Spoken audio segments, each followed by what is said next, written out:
मौक़िफ़ लेते हैं मुस्लिम लीग नून के सीनियर रहनुमा एहसन इकबाल साहब ने हमें ज्वाइन किया। शुक्रिया एहसन साहब।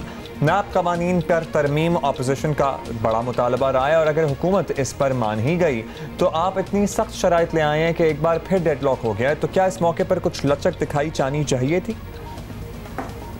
कि नैब कवानीन पे डेडलॉक हुकूमत की तरफ से हुआ है, क्योंकि अपोजिशन ने जो भी तजावीज़ दी थी वो हुकूमत को गौर करने के लिए दी थी और कहा था कि आपको इनमें से जो मंजूर हैं वो हमें बताएं, जो नामंजूर हैं वो बताएं। बजाय ये कि हुकूमत उसके ऊपर फीडबैक देती, उसने उनको मानने से इनकार कर दिया और लोगों को गुमराह किया कि अपोजिशन नैब में अपने लिए रायतें मांग रही है और नैब के इदारे को खत्म करना चाहती है। अपोजिशन की जो तजावीज हैं उनका महवर सुप्रीम कोर्ट के वो फैसले हैं जिसमें सुप्रीम कोर्ट नैब के बहुत सारे इख्तियारात को नाजायज करार दे चुकी है, या इस्लामी नजरियाती काउंसिल के वो फैसले हैं जिसमें नैब के कानून के कुछ हिस्सों को उन्होंने इस्लामी तालीमात से मुतसादिम करार दिया है। तो हमने कोई अपनी तरफ से फरमाइश नहीं डाली। हम चाहते हैं कि नैब के कानून को पाकिस्तान के आइन के साथ और जो मुरवजा कानून है हम आहंग होना चाहिए। नैब को एक पॉलिटिकल इंजीनियरिंग का कानून नहीं होना चाहिए जैसा कि सुप्रीम कोर्ट के फैसले में लिखा गया है। एहसन इकबाल साहब, ये भी बताइएगा कि हमने ये देखा है, बल्कि हम इसका जिक्र भी कर रहे थे कि अपोजिशन ने खूब शोर किया, लेकिन इसके बावजूद आप कौमी असम्बली में FATF का बिल ना रुकवा सके, तो पार्लिमानी नंबर्स की सूरत हाल तो ये सामने आ गई। फिर नैब ऑर्डिनेंस में तरमीम हो या दीगर कोई कानून साजी, आप लोग मुस्तकबिल में इसे कैसे रोकेंगे?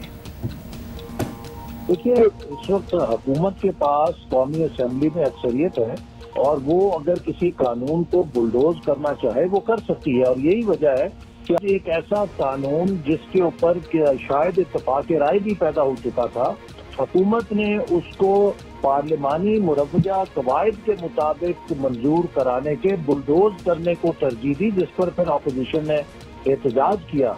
और मैं समझता हूँ कि यही हुकूमत का नुक्स है कि ये पार्लियामेंट्री और डेमोक्रेटिक प्रैक्टिसेस पे यकीन नहीं रखती, ये अक्सरियत के साथ चीजों को बुलडोज करना चाहती है। और इमरान खान साहब पाकिस्तान में ऐसे काले कानून मंजूर कराना चाहते हैं जिससे वो अपने मुखालफिन को जेल में ठोस सकें, जैसे मीर शकील रहमान साहब को डाला हुआ है, जैसे वो अपोजिशन के दीगर लीडरों को डाल चुके हैं जिनको बाद में सुप्रीम कोर्ट ने जमानत दी, हाई कोर्ट ने जमानत दी और उनकी गिरफ्तारी को कानून के खिलाफ करार दिया। अच्छा, ये बताइएगा कि अब जो सूरत हाल है वो सबके सामने है।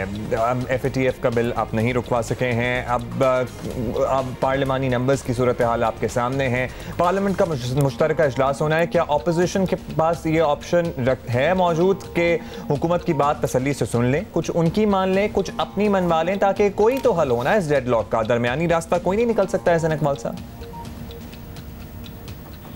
अपोजिशन ने तो हमेशा यही कोशिश की है कि हुकूमत जो है जमहूरी रवायात के मुताबिक अपोजिशन से बैठे और जो कौमी मसाइल हैं उनके ऊपर इत्तफाक राय से कानून साजी होनी चाहिए। फैटफ के ऊपर भी, जो कि पाकिस्तान का कौमी मसला है, हुकूमत उसकी आड़ में उसका लिबादा लेकर एक ऐसा काला कानून बनाना चाहती है जो नैब का भी पर्दादा हो और जो बुनियादी हकूक जिनकी आइन जमानत देता है उनकी खिलाफ वर्जी में हो। तो अपोजिशन यकीनन जो अवाम के बुनियादी हकूक हैं और इस बात को यकीनी बनाना कि इन कवानीन से किसी बेगुनाह शख्स को हकूक हरासा ना करे, पॉलिटिकल एजेंडा अपना फुलफिल ना करे, लोगों को नाजायज तौर पे दबाव में ना लाए, उनके बुनियादी हकूक उनसे ना छीने, इन चीजों पर अपोजिशन का एहतजाज बिल्कुल अवामी उमंगों के मुताबिक भी है और आइन और कानून और जमहूरियत के मुताबिक भी है। लेकिन हुकूमत जो है मुसलसल अवाम को गुमराह करना चाहती है और कहती है देखिए कानूनी जो मसाइल हैं जिन पर हमें कौमी जरूरत है फैटफ की, अपोजिशन इख्तिलाफ कर रही है। फैटफ पे कोई इख्तिलाफ नहीं है, इख्तिलाफ हुकूमत के उन अज़ाइम पर है जो ये फैटफ के लिफाफे में लपेट के पाकिस्तानी कौम पर काले कानून की सूरत में मुसल्लत करना चाहते हैं, जिसके लिए फैटफ में कोई इनसे तकाजा नहीं किया। देखते हैं कि आज सेनेट के इजलास में क्या होता है। बहुत शुक्रिया आपका, एहसन इकबाल साहब हमारे साथ मौजूद थे।